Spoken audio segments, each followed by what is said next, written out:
All right, so let's go fast forward into high school.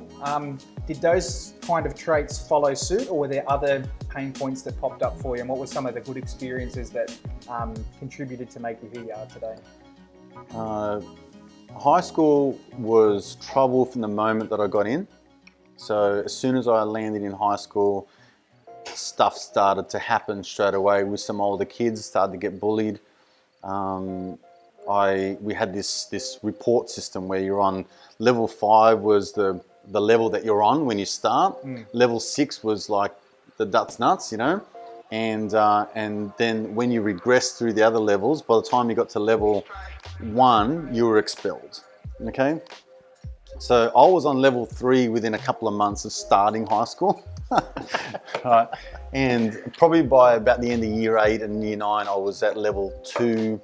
You know, so like I was sort of like, I had this, I think it was like a red card that I had to fill out every day. So yeah, I was on the borderline of getting expelled. My brother and I had a similar sort of pattern, you know, with that kind of thing. And we both had, my mum both had the talks with the teachers about, I think your son's probably, you know, going to be best suited to another school. Yeah. You know, that sort of thing.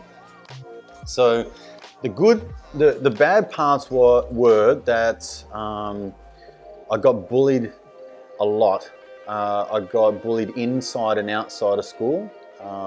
You know, I got into a lot of fights. I got questioned a lot about my sexuality. It was an all-boys school, right, which made things even worse. But I was pretty much just bullied to be gay. Yeah. Yeah. Okay. So that's something that really just like messed with my schooling till year 10. Like this was when I left, you know. So the positives that come out of that really was that I had music. So I was always like, I was in the school band from this time that I started school. So, and I was athletic, so I played sport, you know, went to whatever, like athletics carnivals, you know, played basketball through the whole thing, my whole schooling.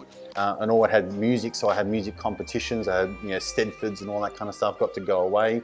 So it was, again, just a real sort of dichotomy of, you know, I gained in popularity in terms of the people that, you know, accepted me or looked at me as a, you know, as a leader sort of thing. But then I had this whole other side. It was like just the whole sort of fear and the whole victim around being bullied. And like I said, that happened inside and outside of school. And I, you know, I'm starting to have these conversations like with my eldest boy now about being accepted and about people not saying the right things and all that kind of stuff. So yeah, high school was quite emotional.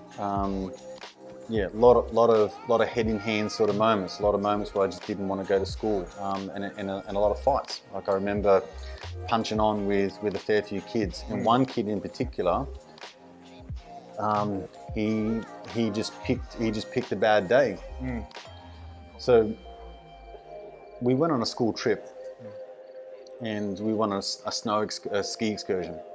And my teacher, like, so I'd already been going through all this stuff for a couple of years. This is in like year 9, so it's 3 years into high school. Yeah.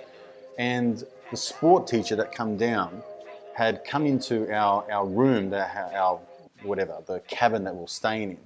And a friend of mine, because we were all bunking together, so we were up to all hours of the night. And so when we crashed out in the same bed. On the bus ride on the way home, he says, in front of everyone, "Oh, I should have taken a photo of you and Tim in the bed together." So within like milliseconds, that rumour had gone through the bus. As soon as we got off the bus, that rumour had spread to everyone else. And so it just fucking flamed up, you know, to this massive rumour that this is what was going on. It went through, you know, not just our year, through other years in school. Yeah. So it eventually got to like the principal. My mama got involved. I told her what's going on. She demanded a public apology.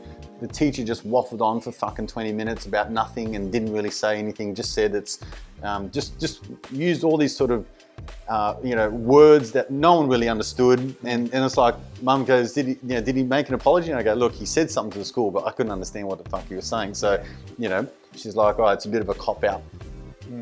But there was this one kid, and I found out, a number of years ago, he had passed away for unknown reasons. I'm not sure, but he said, as I was coming past, like, watch your asses, Adrian's around.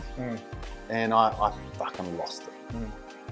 It's like, that scene out of a movie where they're coming this way, and like their friends are coming this way, your friends are going that way.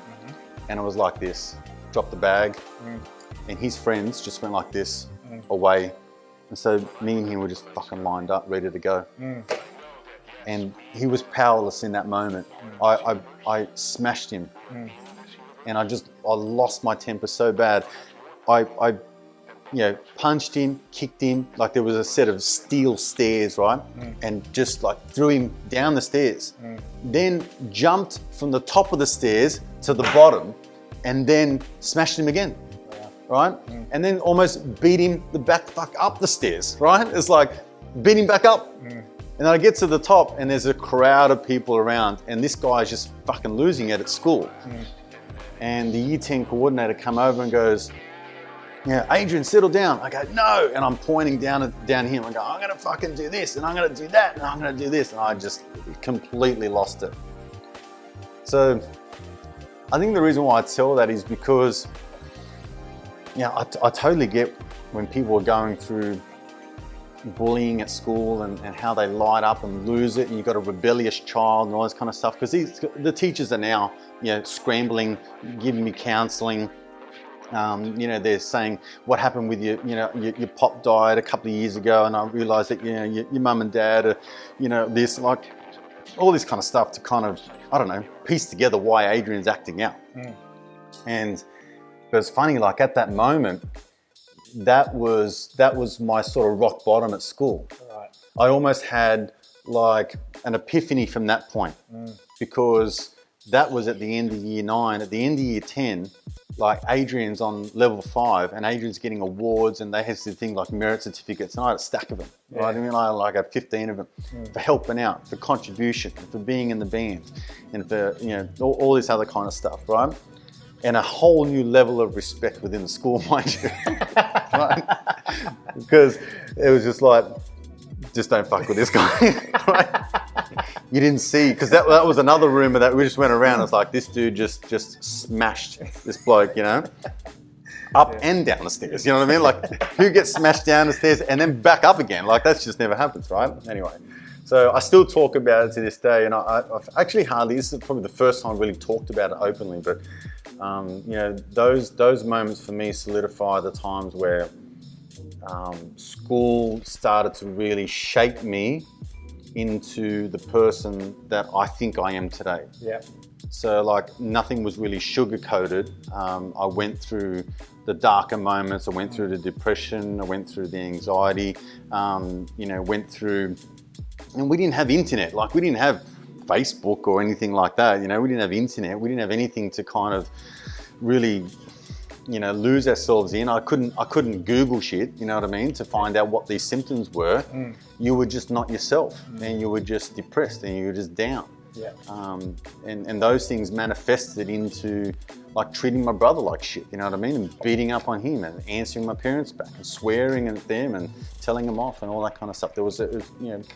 My parents could probably reflect on that now and say that there was there was a time where Adrian I couldn't talk sense to him. You know what I mean? Didn't want to listen to anyone. Yeah. So, and I left in year 10, but I can say now that I think that I left on a higher note. Being that I was more of someone that they called upon to make speeches, to be like the leader of this group and take them to that section, that kind of stuff. Can you speak to the younger people about this, all the rest of it? And so I was kind of seen in that kind of light. Yeah. But high school was interesting. Very interesting, and it just goes to show, like, through rock bottoms and pain points, come leadership, come public speaking, become contribution, and all these awesome things. And it's a lot of it's kind of a tricky thing. Like, you can't wrap your kid up in cotton wool and let them not go through the pain, because look what come from it. You know, so it's one of them. It's like dancing on the fine line between going through the pain and learning its opposite and becoming the person that you're destined to become. Yeah. But I think you illustrated that really, really well. That's a very interesting part of life. So